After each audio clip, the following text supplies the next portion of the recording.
Ahoj, já vás zdravím a vítám vás u další hry se jménem Farming Simulator 2013 Titanium Edition. Takže v této hře určitě víte, o co jde, farmaření, jak jinak. Takže dáme se do toho, dáme kariér, mám tady 2 náhradní mapy, ale my začneme od začátku, dáme hard, tak to stojí za to. A tady vidíte, že máme 2 mapy od farmingu, jedna je německá, druhá je americká. Pak tady mám map Bíkaufy V2 a V1, tu mám, jsou české mapy, pak tady mám nějakou, to vůbec nevím, že tady mám. A tadyhle je zase ta německá, ale s modem More Realistic. Ale my bychom si mohli tam dát, že map Bíkaufy V2. Takže, abych popsal mapu, je to fakt jako výborný, má to krásné textury. Je to kolem Trhovýho Štěpánova, tahle mapa udělaná, jako není to není to jako Trhový Štěpánov, abych to řekl, ale je to tam napsaný, tak proto toto. Takže chtěl bych ještě říct, že u té mapy, nevím proč, některý stromy mám zelený, některý jsou černý, to vůbec netuším, proč to mám to, všechno se to tam dál, ale nevím vůbec proč.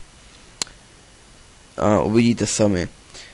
A chtěl bych připomenout, že mám soutěž, takže jestli budete se chtít připojit do soutěže o Paysafe kartu v hodnotě 100 korun, takže můžete. Takže dáme start. Je to fakt povedená mapa. Hlavně, že se mi líbí, že je to český. Takže tady to bude takový rychlý pohled o mapě a příště bychom mohli točit takovou sériovou. Takže vezmeme si nějaký traktor. Tady máme traktor jakoby toho Kaufyho, nebo kdo to mapu stvořil. Takže bychom si tady mohli tady vidíte, že máte nějaký začátečnické věci, proto abyste si tady mohli jako na té mapě začít a vydělávat si. Když si projedeme, tak vidíte, že je slovo. Mapa je to perfektní udělaná. Já se vidí ten obrázek z českého filmu jsem se stanovali, nebo nějak takhle se jmenuje. Pak tady máte jámu na silo a tak dále. Záleží jámu na ptevře. Pak tady máte velký hangár. A tady můžete pěstovat slepice, tady jsou krávy. Kratoček se půjme. Ten hangár si myslím, že se otevírá sám automaticky.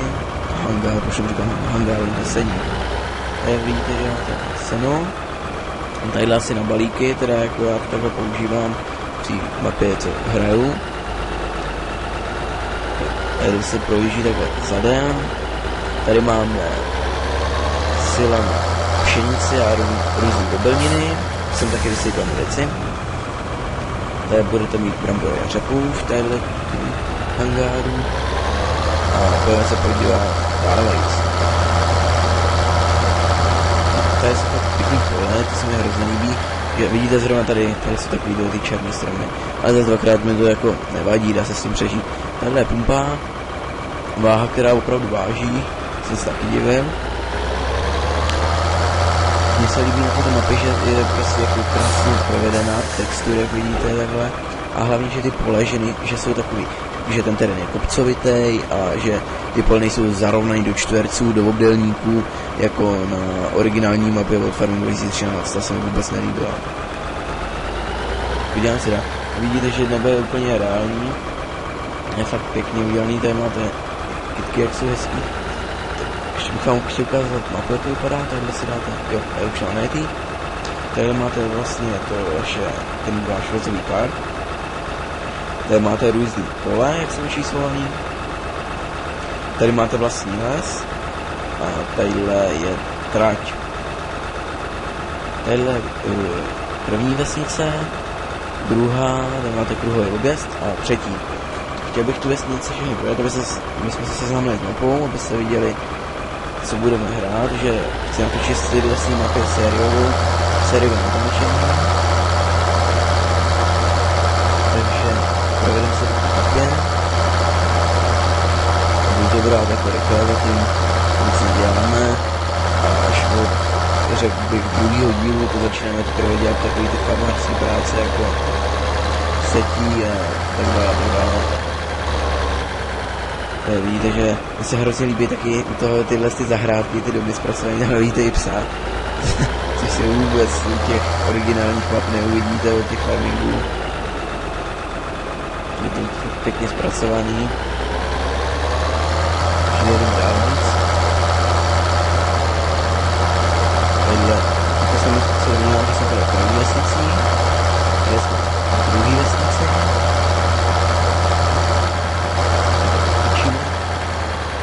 Tady máte obchod smíšený zboží.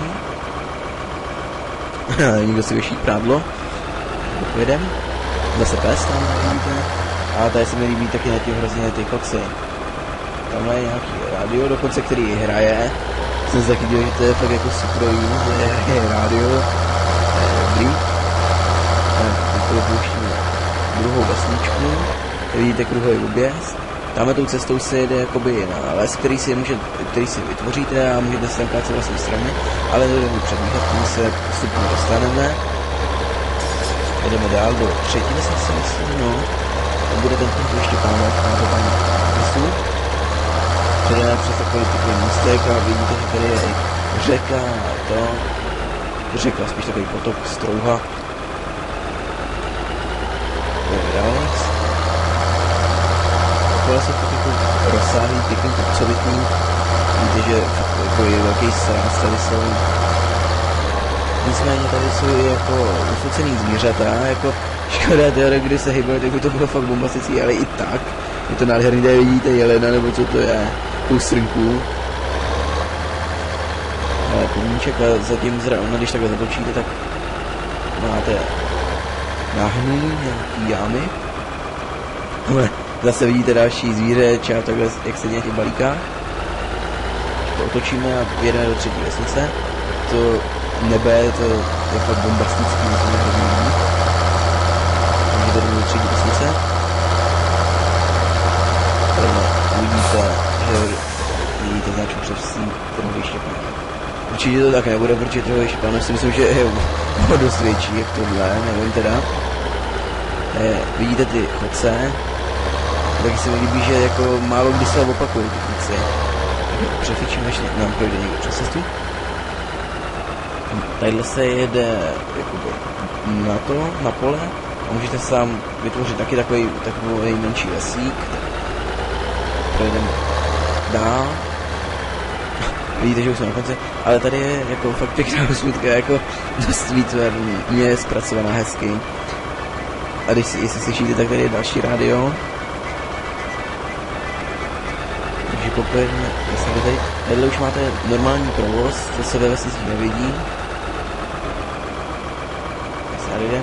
Tady máte, už vidíte, že tady jezdí auta, tak pojedeme a budeme rádi, že žádný nejede. Vidíte, tady jezdí auta.